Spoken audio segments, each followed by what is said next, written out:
Hello everyone, welcome to SkShadow. Welcome back to another episode of our F1 2020 in My Team Career Mode. It's been a while, but we are back, and this is for the French Grand Prix. So you can see we've got a few days to plan some activities. So I do race simulations and a sponsor advertisement, which will give us a little bit of money and a little bit of team acclaim as well, which is always good.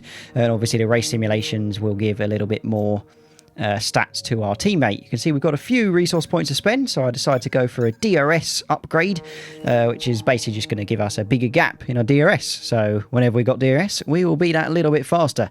You can see we've got a fair few upgrades coming. So we've got a DRS upgrade, a rear downforce upgrade, and a durability upgrade. Now, the durability upgrade should be coming before the French Grand Prix. So as long as that doesn't fail, we're all good, and it clearly didn't. And the weather forecast is dry for qualifying and the race. And you can see in terms of development, we haven't really moved. Alfa Romeo and Haas have moved up a little bit, and Ferrari have skyrocketed past quite a few teams into effectively third place in the standings, so just below Red Bull. But you can see Mercedes are still miles ahead. We also do a little engine upgrade as well. That'll just give us a tiny bit more engine power when that comes around. But I will do practice, and I'll see you in qualifying.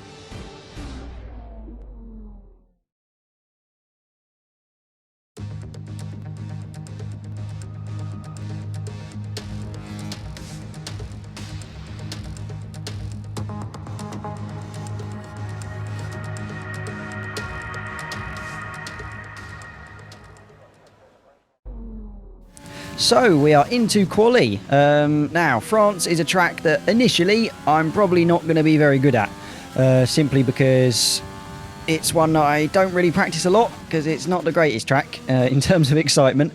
And yeah, again, this is the first time doing this one with the racing line off. So where we end up is going to be interesting. According to the chart, we should be getting into Q2, but whether we get into Q3 or not is another question. Probably end up qualifying sort of around the 14th or 15th place, where we seem to be qualifying quite often. Yeah, and I suppose the biggest indicator on whether we are on or off performance is how close we are to our teammate, really, because it seems that with the level that our teammate is performing, we tend to be about 1 to 2 tenths quicker than him. But we crossed the line with 129.5, which is 5 tenths off of our teammate Ocon. So yeah, not fantastic. You can see that, you know, you got the likes of George Russell ahead of us in the Alfa Romeo, so that is certainly not very good. So we go out for our second run, see if we can do any better. Now, in the first run, I completely mucked up that set of corners there, and you can see that I got it right this time, and that means we are 3.5, although dropping down a little bit, about 2.5 tenths up on our previous lap time, as we barrel down the road, got DRS, all the overtake, and we can see heading to the finish line in just a second. Here we go, we cross the line, just about almost 7 tenths up, and we do a 128.8, which sits us in P11. So yeah, ended up P11, P13 for Ocon, so both into Q2, which is absolutely fantastic, certainly showing that the car is progressing. And you can see someone got a grid penalty, which is Callum Ilott, with a collision with our teammate. So well, I didn't see that, but yeah, that's what happened. Our first run of Q2, we did a 128.9, so not too far off what we did previously, and our teammate did a 128.966. So not a lot between us. I mean, you can see we were much faster in Sector 1, but especially in Sector 3, we were a fair bit slower. So it looks like Sector 2 and 3 is where we're going to have to make the time up compared to our teammate. Otherwise, we are out of Q2 if we end up sitting in P12. Basically, we need P10 or above, as we set a purple Sector 1. So showing you that we really do have the pace in Sector 1 in this car for some reason. And can we make up any time in this set of corners? Oh, almost 2 tenths there. Yep, 2 tenths almost. You can see going to the final set of corners, we go a little bit wide, but that seems to actually gain us time. And as we round the final corner, we hit the DRS button and we cross the line just about 5 tenths up, pretty much. And where does that put us? P7. So we managed to get through to Q3 somehow. With our teammate doesn't improve, actually, so he ends up 128.966. Just showing you here that we do only have one set of brand new softs available for us. So pretty much we can do one run in Q3, and that's about it, as we take the little corner cone there with us.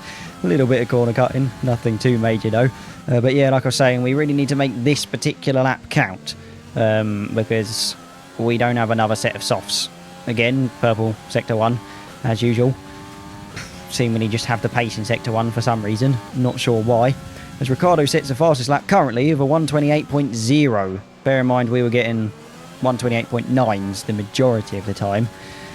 So yeah, we're going to have a serious effort to see if we can actually improve, or well, get anywhere more than 10th.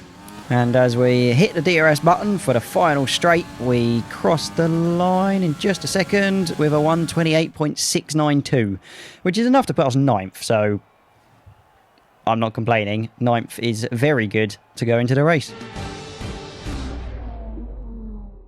Hello and welcome to the Circuit Paul Ricard, current home of the French Grand Prix, an event dating all the way back to 1906. It's been held at many venues over the years, with famous moments from Dijon and Manicourt the feature of many a highlights reel. And let's hope we see more of those in the race today. 6 lefts and 9 rights give us a total of 15 corners here at the Circuit Paul Ricard, and a lap covers an overall distance of 3.6 miles. Average speeds will be somewhere in the region of 142 miles per hour, and they'll be maxing out on the Mistral Straight at around 205 miles per hour.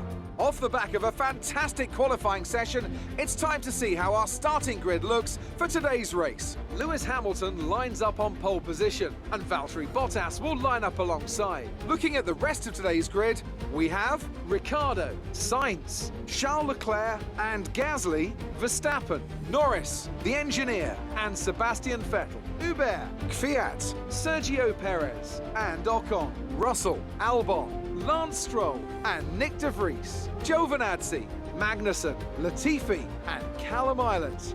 It's almost time for the lights to go out, so let's head down to the track and get this Grand Prix underway. This is our engine supplier's home Grand Prix. Let's give them a race worth watching. So, like it said, it is our engine supplier's home Grand Prix. It's the French Grand Prix, and our engine supplier is Renault. So if we can get them points, that would be good. I mean, it'd be good for us if we can get points nonetheless. We are in P9, but because of that, we are using used softs to start the race, which means we're doing a 2-stop. And all the guys on mediums, they're doing a 1-stop. So points is going to be difficult, I can tell you that now. But as we wait for the 5 lights, they're off and we are underway. It looks like most people get a good start. Hamilton retains his lead going into the start there. You can see, I think that's Daniel Ricciardo in the Renault just powering it down the straight. But we are side by side with the Ferrari of Sebastian Vettel, I think that is. Yep, we have got ahead of him. And do we go for a dive bomb with Verstappen? Not quite. We're not that brave at this point. We don't want to lose our front wing at the very beginning of the Grand Prix. But moving on to second straight, you can see Hubert and Vettel in a massive battle behind us, side by side, through that entire section there, as we are coming up to a bit of a train of Verstappen, Gasly, although you can see we're powering past Verstappen there. That's crazy, using a little bit of rich and a little bit of overtake, and we're easily past him, but you can see that we are just that little bit slower in the corners as we go incredibly wide, in fact, slightly off the track there, trying to keep it behind us. But we do manage to do so. Moving on to lap 2, we've got a yellow flag. Someone is out of the session. Looks like it's a Ferrari that's slow. We'll find out. Sebastian Vettel, he is out of the session. So our little fight with him earlier meant nothing really, because he is not to continue. You can see Verstappen is getting very, very close. Going down the inside there. Side by side. We're pretty much matched on speed. But we'll just break that a little bit later, squeeze him out, and we keep hold of P8. You can see that in our battle with Verstappen, we have actually lost a fair amount of time on Gasly and Norris. So 1.7 seconds ahead, Gasly, and about 2.5 Norris. Although we are setting green sector times, so we are going quicker. It's just is clearly not quick enough to keep up with those guys. And you can see Verstappen really pushing us very hard here as he goes right up our outside there, you can see, but we do squeeze him, and that slows him down quite a lot. Obviously, I mean, you need a good exit onto that straight, and that definitely meant he did not get one. And you can see Huber and Ocon, our teammate, have managed to get past him, and you see Kvyat there as well, so he's lost 3 places effectively going into that one corner, so not very good for him. As you see, we dive into our pits for the first pit stop of the race, and we go in for a brand new set of mediums in 3.1 seconds, so not terrible but not fantastic either. We'll see where we come out. P21, so effectively last. Obviously Gasly has definitely come in because he was ahead of us on the softs. Ricardo and Sainz, I'm not sure, maybe. I think Ricardo definitely needs to pit again. Obviously there are going to be a fair few more people ahead of us that do need to pit again because they've started on mediums. So we will make a few places there, but like I said at the beginning, we're having to do 2 stop, and all of those guys that started below 10th are doing a 1 stop, so we're going to lose a bit of time on the faster cars from 10th downwards. As you see, Verstappen has now gone into pits for another set of softs by the looks of it. He's in P21, so we've gained a position. He's about 3 seconds behind us as we absolutely obliterate that corner. That's not going to help us in trying to keep Verstappen behind us, but we tried to catch up with Norris and Gasly, and they have caught up with a train of a lot slower cars. You can see that there's a couple of Williams in there, an Alfa Romeo, so pretty much every corner we are finding pace against them.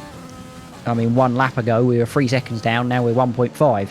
And you can visibly see that in every corner we are very much catching up.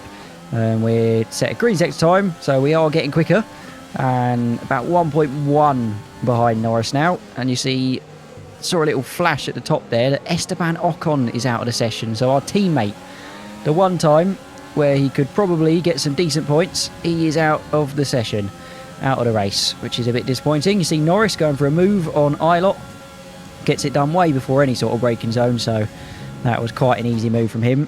I mean, the Williams is a pretty slow car, and it's going to be on quite old mediums at this point, so traction zones like that are not going to be in the Williams' favour.